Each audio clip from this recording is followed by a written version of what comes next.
সোনা ও টাকা পয়সা নিয়ে পুরনো বিবাদ আর যার জেরে এক গৃহবধূকে অ্যাসিড মারার অভিযোগ নিজের বাবা, ভাই, তার বোনের বর এবং তার দাদার বিরুদ্ধে। ঘটনাকে কেন্দ্র করে ব্যাপক চাঞ্চল্য। ইতিমধ্যেই মেমারি থানায় অভিযোগ দায়ের করেছে আক্রান্ত ওই গৃহবধূর স্বামী। জানা গিয়েছে, কালনা থানা এলাকার বাসিন্দা ওই গৃহবধূর ননদের বাড়ি থেকে ফিরছিল। গত রবিবার সন্ধ্যায় এমন সময় মেমারি থানা এলাকার কাশিয়ারা এলাকা দিয়ে আসার সময় ওই গৃহবধূকে অ্যাসিড মারা হয় বলে অভিযোগ।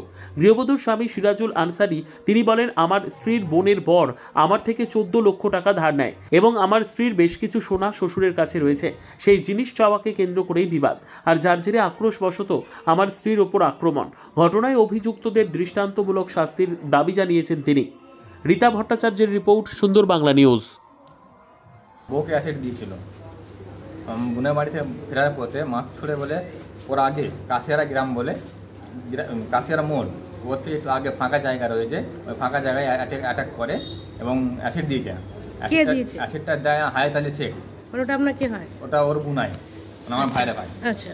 আর ওর সাথে থাকে শ্বশুর ইরফান মল্লিক আর কিরাই আলী শেখ, ওটা ওর বড় ভাই, এবং আমার শালা থাকে নাসিম মল্লিক। কজনা মিলে দিয়েছে? 4 জনা মিলে ছিল তার সাথে। অ্যাসিডটা শুনেছে হায়াত আলী শেখ। আর উপরন্ত ওই আমার শ্বশুর বলে, দেখো অমুক জায়গায় ঢেলে দে, অমুক জায়গায় দিয়ে ওকে ওই জায়গায় দিতে অন্য জায়গায় লাগেনি, জাঙ্গায় লেগেছে, জাঙ্গটা অনেকটা নষ্ট হয়েছে। আপনার শ্বশুর অ্যাসিডটা মারতে বলে? হ্যাঁ, ওরা মানে আগে থেকে প্ল্যানিং করে গেছিলো। আমার বোনের বাড়ির ঘরে কোনো কিছু ওরা আওয়াজ করেনি, রাস্তায় ওকে অ্যাটাক করেছে। আচ্ছা, কি কারণটা কি? কারণটা বলতে আমার বয়স সোনা আমার শ্বশুর শাওড়ি নিয়ে রেখে দেয়, সেই সোনা ফেরত দেয় না, সেই চাওয়াতে একটা আগে অশান্ত হয়েছিল। এবং আমার ভাইরা ভাই যে আমার কাছ থেকে 14 লাখ টাকা ধার নেয়, যা বলে যে আমি দফায় তোমাকে ধার যেমন দিয়েছি আমি তোমাকে শোধ করে দেবো। যখন টাকা চাওয়াতে সেই টাকা আমায় দেয় না, সেই টাকা দেয় অশান্তি বাজে একটা। আপনি কার কাছে, মানে কে কার কাছে ধার করেছে? আমার কাছে ধার করেছিল। ওই ভদ্রলোক কে হয় আপনার? আমার ভাইরা ভাই।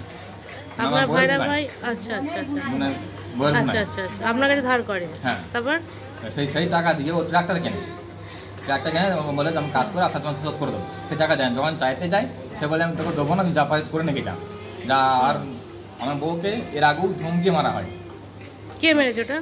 হায়দারি এই এলাকায় ওর বোনের বাড়ি, যে আসার পথে বাজারে এসেছে, কোনো সময় দেখা হয়েছে, ওকে ধমকি মারে যে তোকে জানে মেরে দেবো, তুই টাকাটা তাহলে আর কোনো লেপারে থাকবে না, কেউ আমার টাকা দাবি করতে হবে না, সোনার দাবি করতে হবে না, কোনো দিন তুই শেষ করে দেবো।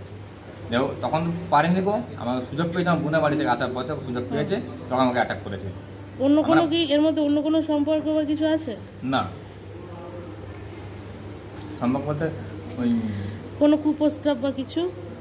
না, কোনো কুপ্রস্তাব নাই। আপনার বুনাই কোনো কুপ্রস্তাব দিয়েছে নাকি আপনার ওয়াইফ, এরকম কিছু ব্যাপার আছে? না, আমার মনে ব্যাপার না।